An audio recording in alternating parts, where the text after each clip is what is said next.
Welcome back to the whole nine yards, guys. Drew PN here with Brandon Krikorian, and great episode here for you guys. I mean, I'm ecstatic, even though it might not sound like that. It's midnight at this point, so that might be why. But my dreams have come true.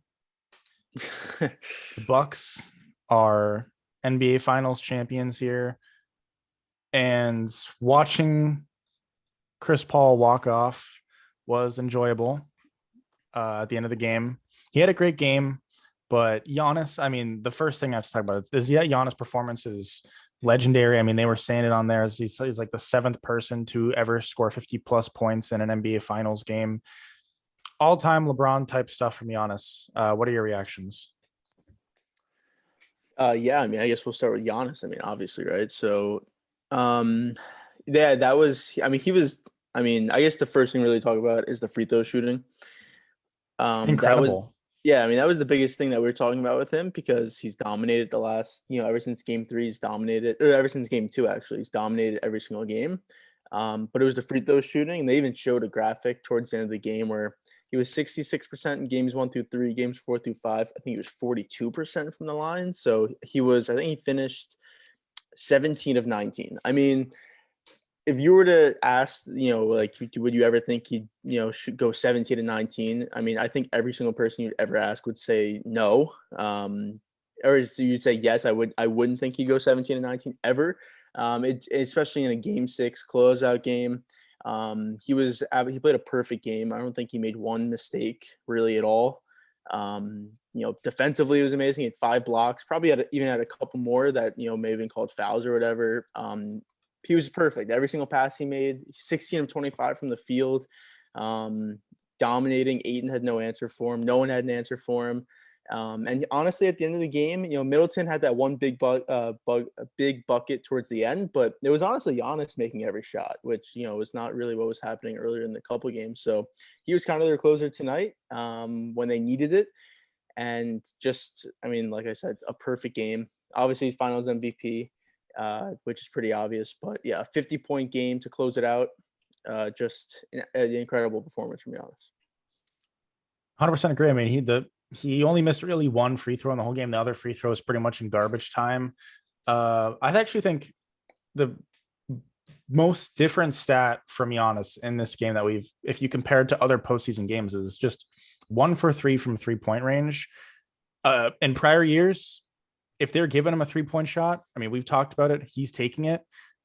And this game just encapsulated everything I don't know if it's just learned or if he's just gotten so much better or what, but it's encapsulated everything from this postseason that he's been able to do compared to last season and just put it on steroids. I mean, again, that was just a LeBron type performance, really. It was, obviously Giannis doesn't have the shot. I mean, LeBron doesn't either, but it was just incredible performance. And Chris Middleton only really had that one fourth quarter bucket, like you were saying. Insane. I mean, and if you look at the other players, field goal percentages, even if just Giannis doesn't shoot insane from the free throw line, they probably don't win this game, or at least it's a lot closer than it was. But Holiday was like 4 for 19. If you told me Holiday was 4 for 19 when we were recording our reaction to Game 5 episode, I say that we're probably going to a Game 7 because I kind of assumed that everybody would be able to have to play at least somewhat decently to win. But I really wasn't expecting the 50-point performance. 17 for 19 from the line performance that we got from Giannis. Absolutely insane.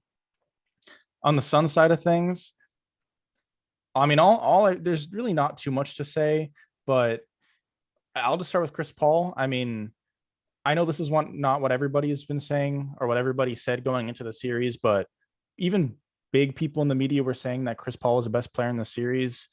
And I'm just so happy that this series did literally everything to prove that just completely wrong. Giannis was by far the best player in the series. Game 6, the Bucks literally only won because Giannis was the best player in that series, and it wasn't close. Chris Paul was nowhere near that. And if you told me to come out of this game with a super hot take that probably most people would disagree with, is I think Giannis is already a better all-time player than Chris Paul, just solely based off accomplishments. That would be it. I mean, that would be my super hot flaming take. Gut reaction. I haven't really thought about it for days, but Well, I mean, I think off accomplishments, it's not crazy. I mean, 2 MVPs, Defensive Player of the Year, Finals MVP, championship. I mean, before 26, I mean, he's 10 years younger than Paul, and he's done basically everything and more than Chris Paul has ever done. So I think, if Giannis is 36 and he's obviously like, we talked about after game 5, he's probably going to add maybe one more MVP, maybe another couple Defensive Player of the Years, maybe he wins another championship. So by the time he reaches Chris Paul's age, for sure he'll be, I mean, like you probably can't say he's already a better all-time great. I mean, you could. I should rephrase it. I should just rephrase it and just say it. My super hot flaming take would be if Giannis retired today and you had me make a top whatever players of all time, I would place Giannis above Chris Paul right now. I don't think I know Chris Paul's played so much more time, 10 more years of experience in the league. Giannis has only had like 5 prime years, but again, you could multiply Paul's accolades by 1 million and it still wouldn't reach Giannis's accolades because Chris Paul really doesn't have anything. No defensive player of the years, no MVPs, none of that. So, and they played head to head in a series where the Suns, I don't know if they were favored going into the series, but I'm pretty sure they were favored. Yeah, I mean, I guess with Giannis's injury, they definitely were favored. But even if Giannis was healthy, it would still be really close. That series could have gone either way. It's just, I don't think I would have to see anything more. I think it's just, I don't know. I don't see a reason to put Chris Paul above him. Yeah, I mean, I think I'd probably have to think about it. I don't know. I think I could definitely see it, but I'd have to just think about it. Kind of come up with where that'd be. But I think it's definitely plausible. I mean, again, 2 MVPs, Defensive Player of the Year, Finals MVP, championship. That's more than a lot of people have done in the NBA. If you look at everyone, that's more than a lot of people have done. And again, he's only 26. So I think you probably have a really strong case for that. I think people would just disagree because, it's Chris Paul. He's 36. How could you say that when a guy is so young? But I think if you were to really look at it, I think a lot of people would actually probably agree with you if they looked at the stats, looked at more deep into it. So I guess you're probably not wrong, honestly. Yeah, I mean, how are you feeling coming out of this game? I mean, how are you feeling about the prediction? How are you feeling about I think the prediction was spot on. I mean, I know we said 7, but I feel like we were pretty spot on with our I would agree. analysis and what we thought was going to happen. Even coming after game 5, I think, we both said Holiday's not going to have that good of a game again. He didn't.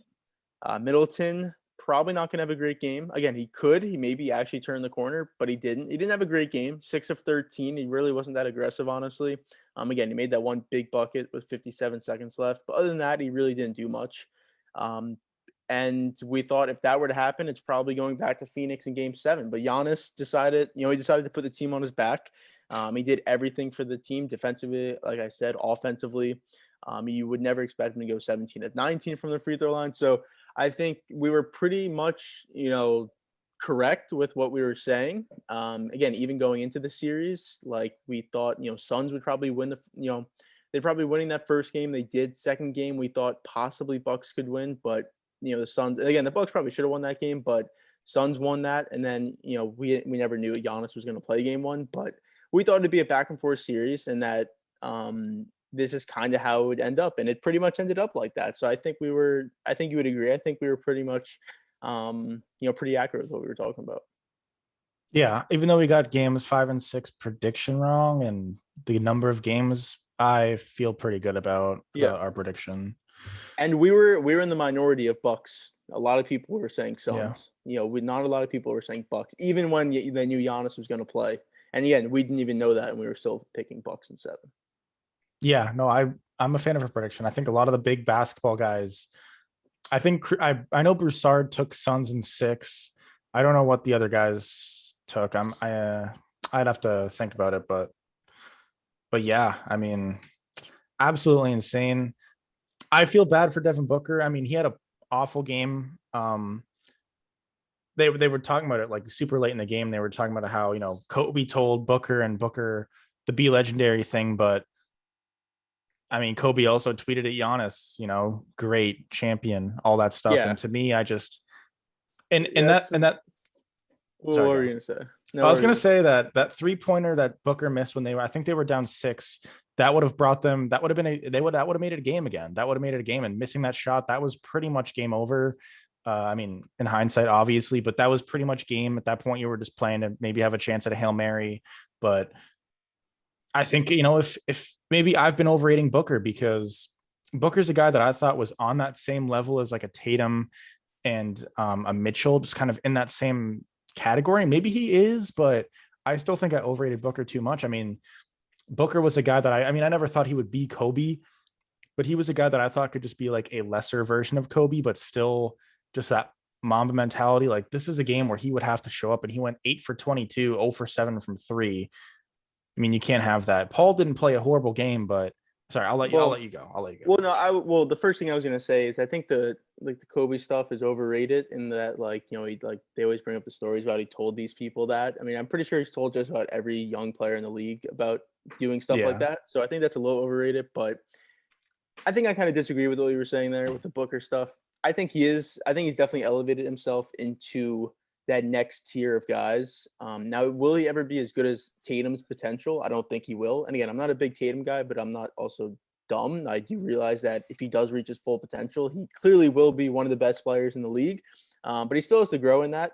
And he probably needs a deep run like this to really prove that. Well, Booker had that.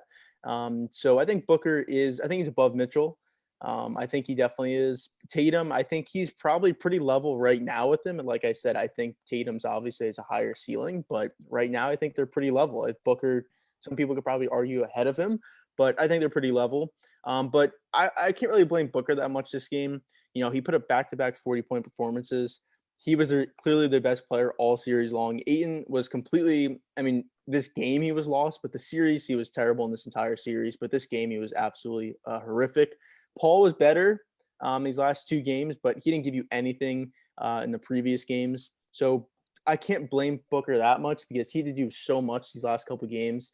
And if anyone else stepped up on that team, they probably win rather game 4, game 5. So, or if anything, even both games. So I mean, I guess some of the fault has to go on Booker because he definitely wasn't great this game. And that shot, it was 102-96 with 50 seconds left, and it was a wide open look. That was a great play call by Monty Williams there, I'd say, but he missed it. Again, he had a 50% chance of making that. He missed. I can't really blame him for this game. I think he was obviously their best player this entire series, and he just had to do so much in the previous games. I'm not blaming Booker for the game. I guess before this playoffs, I already would have had Booker on that same level as Mitchell and Tatum. Not maybe not potential wise with somebody like Tatum, but like right now, I would have had him on that same level.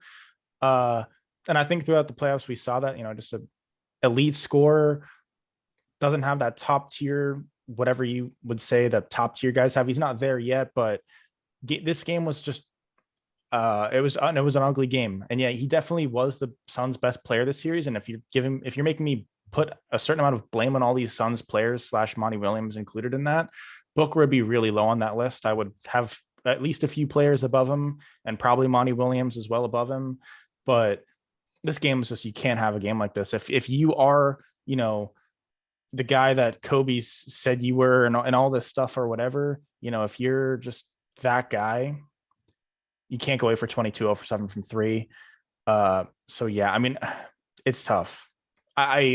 I don't know if I'm overrating if I had Booker. I don't know. I don't know how I view Booker. Maybe I just had him higher than people did before the playoffs, and now I'm kind of coming back to where other people are on Booker. I'm not sure, but this game was for sure just an ugly game from him. Yeah, no, definitely, for sure. I think I was always a pretty big Booker guy, but then he's always their teams were always winning 20 games, and he was always putting up stats, but they were never winning. So I kind of fell off that a little bit. I wouldn't say I'm on now because I think the media and everyone else is on him. So I tried not to do that, but I was always a big fan of him earlier in his career, and I think that from where he's gone to where he is now, I think he's definitely in the conversation for top. He's definitely top 20 player in the NBA. I don't think there's really a doubt about that. Will he ever? I think this series. I think the next question for him is, will this series be able to, going to next season? Because again, Paul is going to start regressing, and again, they're probably going to give him the max this off season. So we'll see how that works out. It's again, we talked about it before in an earlier podcast where it's the right move and also the wrong move because of there's multiple reasons on both sides, but can Booker now be the true de facto number one guy for a team that can maybe get a top seed in the West? Again, it's going to be a tougher West next year. And can he somewhat make a deep playoff run again?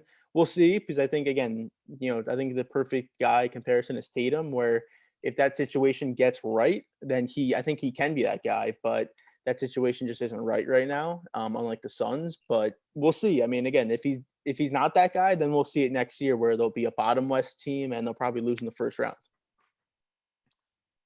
Yeah, it depends on how good Paul is. I think Booker, if Paul only regresses slightly, I think Booker can be a number one on the Suns, and the Suns could be a 2 to 5 seed, 2 to 4 seed. And I think they could win a first round matchup. But it would kind of be pretty much Paul's like barely worse than Booker, kind of, I guess, what we saw this series, I guess. I mean, Paul had bad games, but it have to be similar to that. Paul can't get too much worse, because if he does get a lot worse, then yeah, you're right. They probably will be a 7, 8, 9 playoff or play-in team. Uh, but yeah, it'll be interesting to see this team. I mean, if we get into offseason stuff, they've got some questions. I guess they just try to run it back. I mean, you made it to the finals. Obviously, Phoenix is not known for, having a winning culture or whatever. So you may just look to run it back and take what you can get from whatever is left of this team. Who Well, knows? I wouldn't, but yeah, I mean, they have a lot of questions. I mean, again, Paul, they're probably going to give him the max, because if they don't, then the Knicks, other teams are easily in play for him.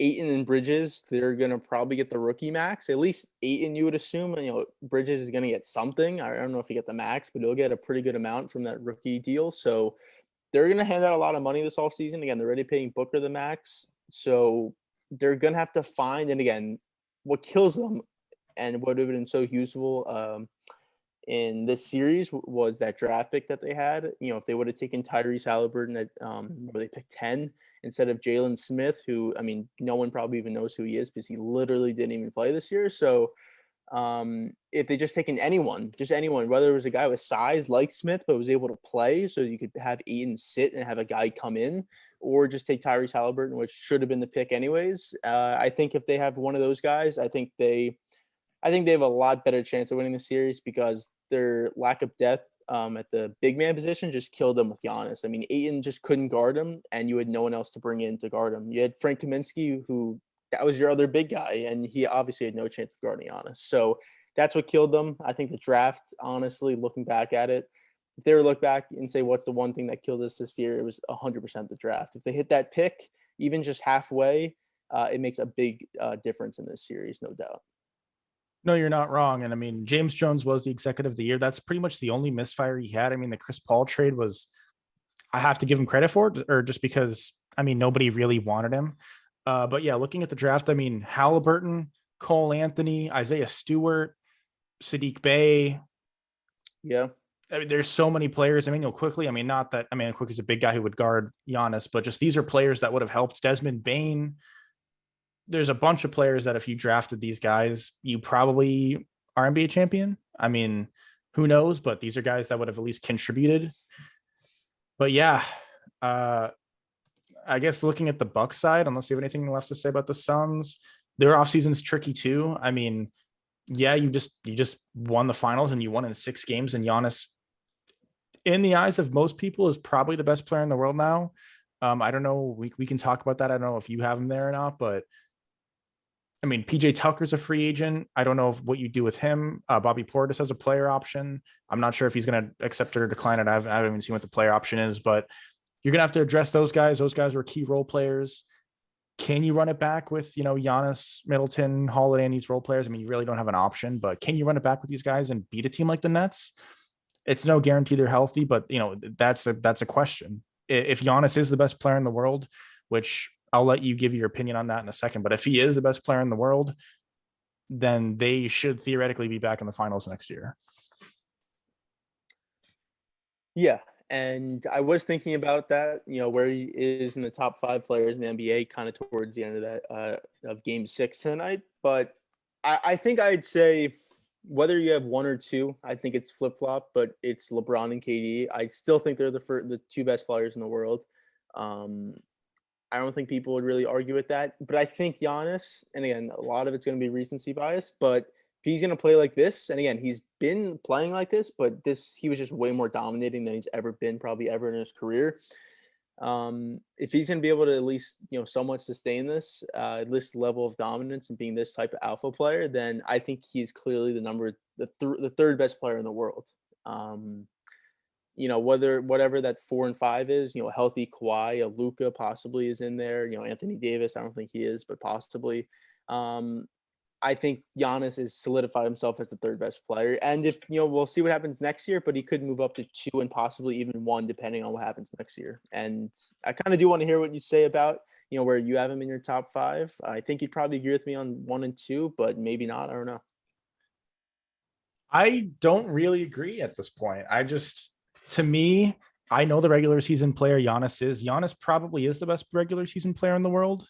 And postseason, he just proved it. I mean, he just proved that I'm going to give him the title. I'm going to give him the title best player in the world. And I'm not giving him a long leash on that title if he comes out next year and it's clear that he's regressing back to this guy who maybe takes a little bit too many 3-pointers. He hasn't developed that and he's garbage from the free throw line, which I'm still expecting. But if he's taking too many 3-pointers, he's not dominant around the rim as frequent as he was in his final series and in the playoffs, I'm willing to just give it back to LeBron or Durant. But right now, I mean, Giannis is probably one of the best regular season players we've ever seen, just statistically, advanced statistics. It's just, I don't know if he gets so many wins for his team. His team's always just a top seed. I would give it to Giannis right now. I really would. And I think you can have LeBron and KD at 2 and 3. I probably have LeBron at 2, KD at 3, but you could argue KD 2. It's risky territory because they can easily prove me wrong. I mean, both of them are just also so dominant. So you can't go wrong, but Giannis did just beat KD. And I know KD obviously had pretty much no help around him, but we just saw in the finals where it's not like, in the finals, Giannis had a way better team in that series. And he went out and dominated and put up pretty much one of the best final series we've seen from a player in general. I mean, especially when you factor in the fact that we thought he was done for until, the playoffs come next year, pretty much. That's pretty much when we thought he was done and he just came miraculously. We said we didn't expect him to be back until game 3 or 4, maybe. And he came game 1 and pretty much, I mean, he wasn't 100%, but he was pretty much himself the whole series. And to me, I have to give it to him. And, I'm willing to give it back to KD or LeBron, whoever you want to give it to. But right now, I think Giannis, I think he earned it. Yeah, I mean, the only reason I won't give him 1 or 2, and it's probably unfair, but and I know they beat the Nets, but again, it was a 1-star team with, Harden, not even really being there, Kyrie not there, and no one else is really performing. So I don't want to take that away from him, but he really hasn't beaten like a true top star in the league, in this finals. I mean, the best players going against was Devin Booker. I mean, that again, he's a top 20 player, but he's not a top 5 player. And again, this isn't something I'd really. I mean, KD, but I know, and I said KD, but that's just a weird series. I think that and I know Giannis won, and obviously, but they should have lost that series. I mean, we all know that. And I'd be interested to see them play that again and see what happens. But I think again, we'd all know the Nets would win that. So I still have some, I'm totally just not sure on it yet. I think if next year in the playoffs, if he goes to the Nets or a Sixers team that's way better and Embiid and outplays Embiid or something, I think definitely then, at that point they definitely could. But right now, I'm still just a little skeptical, only because I mean the team he beat in the finals definitely wasn't the best team, with the best star player, I would say. And again, that's unfair, and I don't want to use that against him, but that's what other people would use against him. I think that. So I think people would say until he beats a LeBron or a KD, in exactly how it should be, then I think we'll see. I would agree if they lost the series. I would 100% agree, but I don't know. I just think the Suns team is a formidable team. They may not have a top 5 player, but that team was structured really well. Obviously, with Chris Paul, who I hate on a lot, but Chris Paul's still a top 20 guy. Devin Booker is a top 20 guy. They have awesome role players around them with one of the best coaches, at least in the regular season, and Monty Williams. And you had real players, Jay Crowder, Mikal Bridges. others I'm forgetting. Obviously, Aiton as well is in there. Uh, I would give it to Giannis. I'm willing to give it back though. I mean, I'm not gonna not give anybody that title until next finals next year. I'm willing to give it back, but for now, I have to. And I think if you play that Nets series again, obviously, I mean, it went it went far, but I think if we see the Giannis that we saw in the finals, I don't think that series goes as long as it did. I think that series is probably 5 games. I just think Giannis was great, and I mean, I that series feels like it was forever ago. But if Chris Middleton and Holiday were better, that series is probably not nearly as long as it was. And I just so yeah, I mean, obviously, if Harden and Kyrie are there, yeah, the Nets are going to win. But to me, that's tough because nobody's beating that Nets team. So I'm not going to hold it against Giannis. I'm not going to say that KD and LeBron are better than Giannis when Giannis wouldn't be able to beat a Nets team that has all three of those guys healthy, because the fact is no team would be able to unless it's another super team. So Yeah, I mean, it's like, and it's also kind of funny how Coach Bud was basically fired 2 months ago during that Nets series, and now he's won a championship and he's gonna get an extension. I think he had 1 more year on his contract. I think it was. So he's gonna get an extension. There's no doubt about that. So we'll see how that plays out also, because I think most people would still agree he's probably not the greatest coach. Now he definitely had a really good series. He definitely outcoached Monty Williams, for sure. But he still makes some dumb decisions, some weird rotations.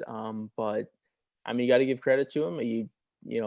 From his time with the Hawks and having all those seasons where they won 60 games, but no one ever thought them as a threat. They'd always lose to LeBron. They got swept 1 year.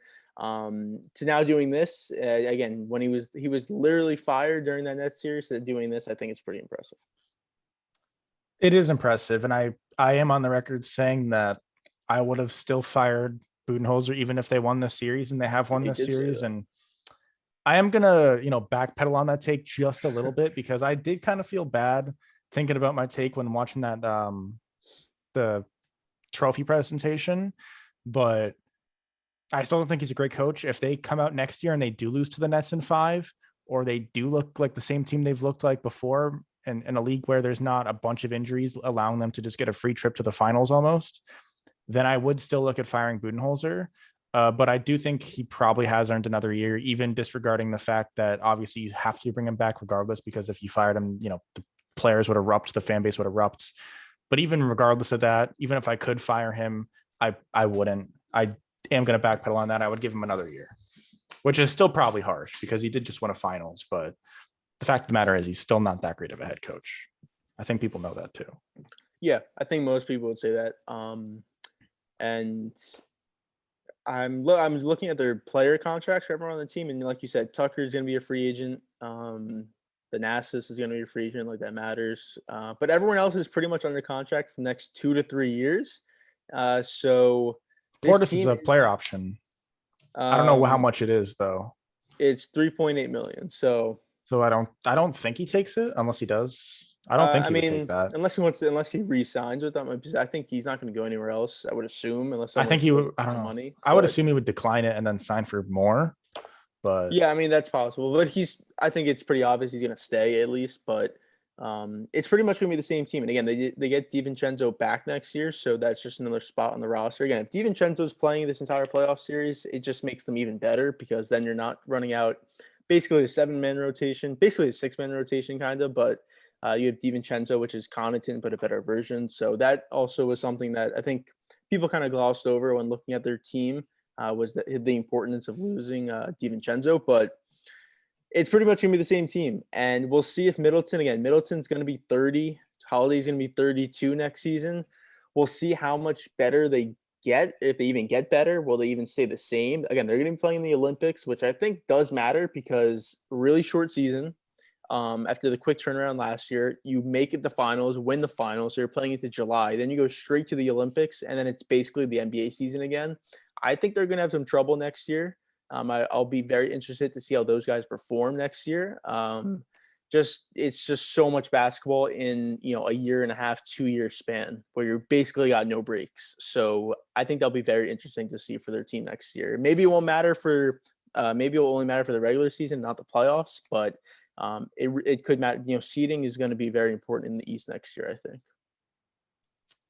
I 100% agree. I mean, home court's going to be huge. These teams are pretty close, other than the Nets. This league is super interesting if I just don't look at the Nets.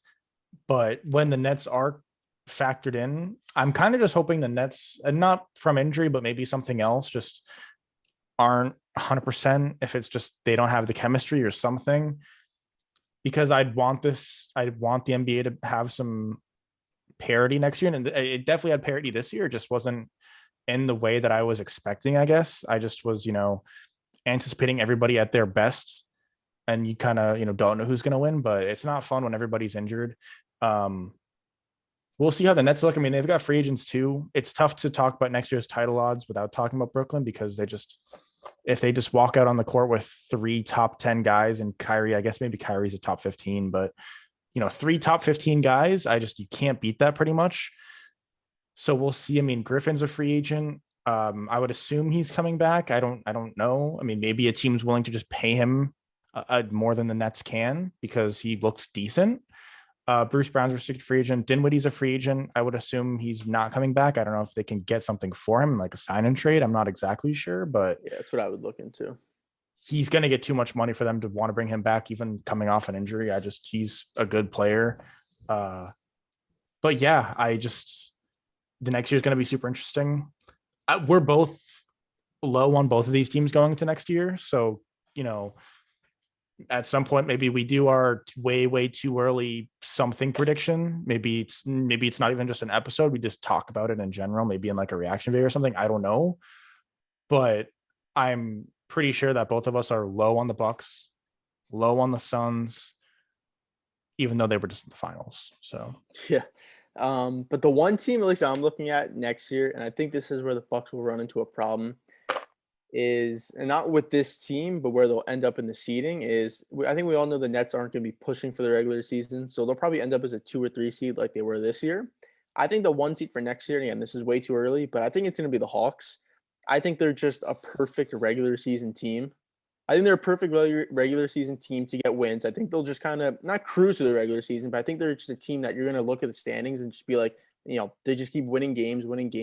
And Trae Young has definitely developed into a more star, a fully healthy Hunter, fully healthy Reddish with Gallinari, Capella, Bogdanovich. You have all those pieces. That's a perfect regular season team to win a lot of games. Sixers are probably going to decline a little bit, you would assume, unless they get like Lillard or someone. The Nets, again, they're probably going to kind of coast through the season. The Bucks, like I said, kind of finals hangover, short turnaround, Olympics, everything like that. I think that matters. So if the Bucks end up as a 2 or 3 seed and the Nets are a 2 or 3 seed, that's not what you want, because the latest you want to face the Nets obviously is the conference finals. If you have to face them again in the semis, and assuming that they'll be healthy, I think you lose that series almost every single time. So you just, whether you want to be the 4 seed or you have to try and gun for that 1 seed, I think you have to kind of look at your options when you get to that point. And I think the 1 seed is going to be tough. I think the Hawks are a real contender for that 1 seed. Not meaning they'll go far in the playoffs, but I think for the 1 seed, I think it's going to be tough for the Bucks to get it. I think it'll be tough. It's going to be, it's going to come down to the last few games, but I don't see the Hawks as getting the 1 seed. To me, even though they are a team that just will win a bunch of regular season games by default, I still see them being in that 3 to 4 to 5 seed. They were a 5 seed this year. Obviously, they had a horrible start with Lloyd Pierce as their head coach.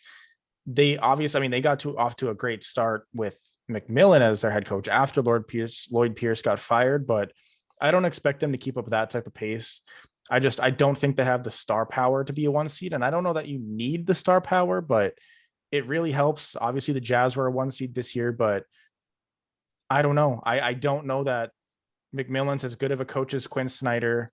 I don't know that they're as deep as the Jazz are. They still have great players. I don't know that Capella is as good as a regular season center as Gobert. I don't know that Trae Young is as good as a regular season player as Mitchell is. I don't see them being the 1 seed. I see them being really competitive. I don't know who I would have as it. It would probably be the Bucks, but if you wanted me to come in with like a bold prediction, I'd have to be biased and I'd have to say the Celtics. But No, Like I don't last know. year. Yeah. No, I didn't have the. Did I have the Celtics the 1 seed last year? I think I had the Bucks as the 1 seed. I'm pretty sure I had the Bucks. I think I had the Yeah, Celtics as like 2 or 3. But yeah. I don't know. I would probably say Bucks right now. That would be my pick for the 1 seed. If you made me pick right now, gun in my head, pick who wins the 1 seed. But if you want me to I'll give my bold predictions sometime in the future, whether it's a tweet, check out social medias, or something like that. But I will give my bold predictions. Yeah, I don't know. I don't know that I agree with Hawks, but I think it's a solid idea. We'll see. I mean, John Collins is leaving. He's not as great of a player as maybe people thought he was going to be, but that still is a hit. Bogdanovich is going to be healthy. So that's a bonus to kind of what you had in the postseason. But And Hunter and Reddish. I and don't know. Hunter, I just think Reddish they work is. well I in the mean, regular season because I think Young, if he's gonna play like he did in the playoffs, which I think he's expected to, he's kind of like Booker. Like they elevated their games from what they were into something else that you didn't really think they'd be able to get there. At least not so soon. So if Young's gonna play like that, I think they're just I don't know. I think they're just gonna rack up wins. And I think they'll just get the 1 seed. But again, we'll see. Again, we'll see what the Sixers do. I just think the Nets will coast. The Bucks, I think they're just gonna kind of have they'll still be probably a 3 seed, 4 seed at the minimum, but I don't know. I just see the Hawks being the 1 seed. That's at least my surprise. Way too early surprise for next year. maybe the Pistons, maybe Cunningham's just the best player since literally anybody ever. Well, you But know what I saw? I saw a proposed trade from I forget where it was from, but it was if you were the Pistons, would you trade the number 1 pick? just Well, sneeze. Sorry. Go on with your trade. it was I guess it's more from the Hornets side, but it's would you trade the number 1 pick for LaMelo? No, I would not. Yeah, okay. Would you? I think a lot of people would. Well, I mean, the idea is that you're trading an unknown for a known, but how much better is the unknown going to be? That's always the question, obviously, when you're doing something like that. I don't think I would, but it's definitely a tough situation. I just don't think you can if you're Charlotte because of how much, money that you can make off LaMelo. And I think that's not the reason you'd want to look at, but I think it's the main reason if you're actually looking at it, through like a clear view, is that if LaMelo is going to make you the most money in a small market in Charlotte, so you kind of have to keep him because if Kate doesn't work out, then you just lost out on a guy who won Rookie of the Year and is at least going to be, you know, a guy who's going to have hype all around the league and from social media, and that's going to make you a lot of money. So I don't think you can off just based off that. And I know that's not even basketball wise, but I just think based solely off that reason, especially when you're the Hornets and you've had literally nobody, you're basically your entire franchise. I think you have to keep him. I would agree. I saw a Shea trade for Cade. There Yeah, I was saw that other too. stuff in it too. I don't like that. I don't think that's a good trade. It was okay. It was Thunder trade the number 6 pick and Shea for Cade, pretty much. Yeah, I Would you think do you that if you're the definitely. Pistons? Well, if I'm the Pistons, I think I do that. I don't think Um, I do. I don't think I do it if I'm either team. I don't know. if I'm the Thunder, I definitely don't do that because I think I don't think you do that if you're the Thunder. But if you're the Pistons, I wouldn't say I love it, but I also don't hate it. So Yeah, I don't think the Thunder would do it, and I think you'd have to be really ballsy to do that trade because Shea is a guy who's sneakily on that. He's not a similar player to Booker or to Mitchell, but he's on that. He's almost on that tier with those guys. He just hasn't been in the playoffs, and he's younger, but he's a guy that's going to be on that level. But again, I mean, do you have Shea as that guy who has the potential to be a number 1? And how high do you value the 6 pick? I value it pretty high. I think it's going to be probably Scotty Barnes. That's going to be a solid player. It's a high value pick, but does number 6 and Shea add up to Cade, who could be a number 1? I don't know that Shea can be a number 1. I would be surprised if Shea was able to. I could think he can be a number 2. I think he's number 2. I don't think he's number 1. But just on the 6 pick, I don't even think Scotty Barnes is going to be there at 6. But I think So you I mean think Kuminga is going to be there at 6 then?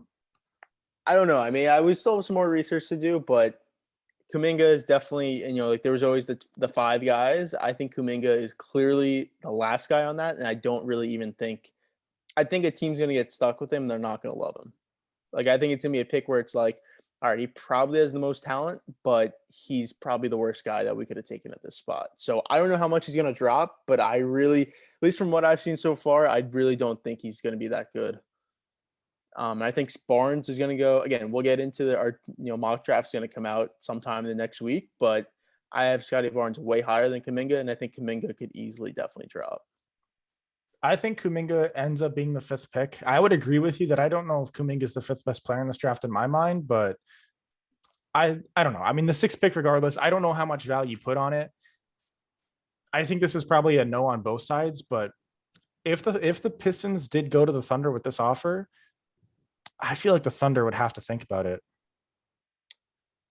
I know it's a lot, and they would say no at the end of the day, but I don't know. Maybe you just hope that your other picks get you a number 1 guy to be number 1 to Shanda's number 2, but Cade's I don't know. To me, Cade is the number 1 guy in this draft by a solid margin, just overall. And I don't know. I just feel like he's really good. I don't know, but yeah, we can talk about that more in a couple days. Yeah, but I think that's it for this episode. I mean, the Bucks won Game 6. They won the finals. I don't think a lot of people would have thought that the Bucks would be winning the finals, but this soon, I guess. But it happened. It's kind of weird. It was a weird series, but it was also, we didn't really talk about the start of the game, but that was maybe the worst first quarter I've ever seen in my life. At least the first 6 minutes. That was, I guess they were just really nervous because I think there was like 10 turnovers in the first 5 minutes of the game. Yeah, no, there was I don't remember the score, what the score was with like 6 minutes left to play in the first quarter, but it was an ugly first quarter. Yeah. I kind of was thinking the game was already over when it was 2-0 Bucks. 2-0. But well, I was like, I think Giannis had a block, and I don't even remember at this point anymore. It's been so long, but I remember Giannis had a block and they got a bucket in transition or something, and I was like, is this game already over?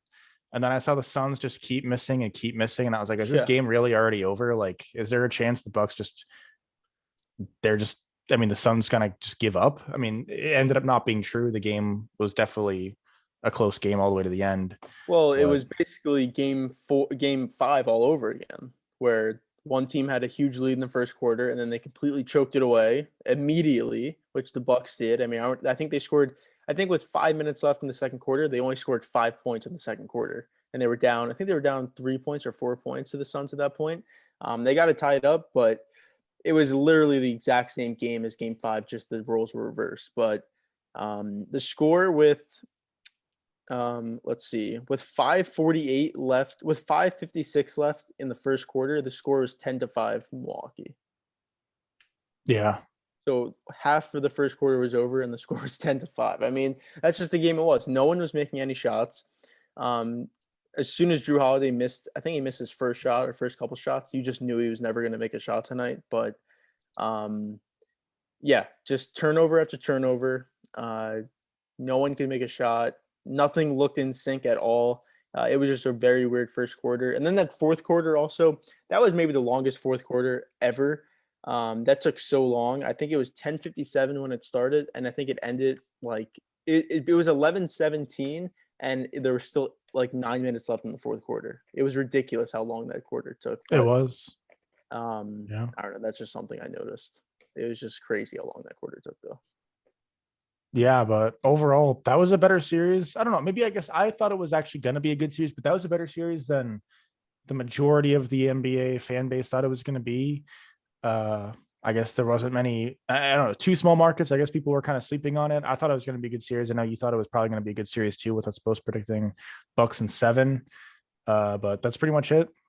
We'll be back in a couple days with a mock draft. So keep tuned for that. It's thundering really loud. So hopefully, I was gonna say I saw something like a lightning. Oh, was there actually lightning? I thought there was. I saw like a flash and I had no clue what it was, but that's definitely lightning then. But yeah, we'll be back. I get one more Cade trade. Number 4 and OG Anunoby to the Pistons for number 1 and cap filler. Well, I mean, for the Raptors, obviously you do that, but yeah, Pistons, there's no way. I mean, OG Anunoby. Yeah. good role player, but he's not, a centerpiece of a number 1 overall trade. No, I would agree. I mean, you get number 4. I mean, you're getting Suggs most But likely. yeah, I would So agree. I don't think Suggs is. I mean, Suggs is great, but Suggs isn't Cade to me. Suggs, I think Suggs is perfect for the Raptors, to be honest. But Probably. well, I mean that you'll know exactly where we have him, I guess. Whenever we next record, I don't know when that's going to be. I mean, how but- did you want to do this mock? I mean, there's so many different directions we could take the mock drafts. Yeah, I mean, I think we'll probably end up just doing the lottery. I mean, we're obviously going to do the whole first round, so we'll just do the lottery. But yeah, I think we'll probably, again, it's July 29th, so that's in 8 days. At least today's technically Wednesday, but we'll probably do 2. I think we'll do 1 with trades. If you want to, again, you don't have to put trades on it, but if you want to put trades on it, you can. And we'll do 1 without trades. So we'll probably do the 1 without trades first, then the 1 with trades after, because that's obviously the more likely scenarios that there's at least a couple trades. But I think it'll be fun. It will probably have pretty similar drafts, I would assume, but there's going to be a couple picks that are going to be a lot different. And again, I think those trades could definitely affect that. I mean, again, like a Lillard trade could possibly happen. So if it happens with the Warriors, a 7 and 14 would be the Blazers picks. There could be a lot of different trades. The Magic have 2 first-round picks. Possibly they trade that. So there's a lot of trades that definitely could happen in the first round. 100% agreed. All right, we'll be back in a couple days with the mock drafts. Until then, I don't know. Celebrate your victory, Milwaukee Bucks fans. Goodbye.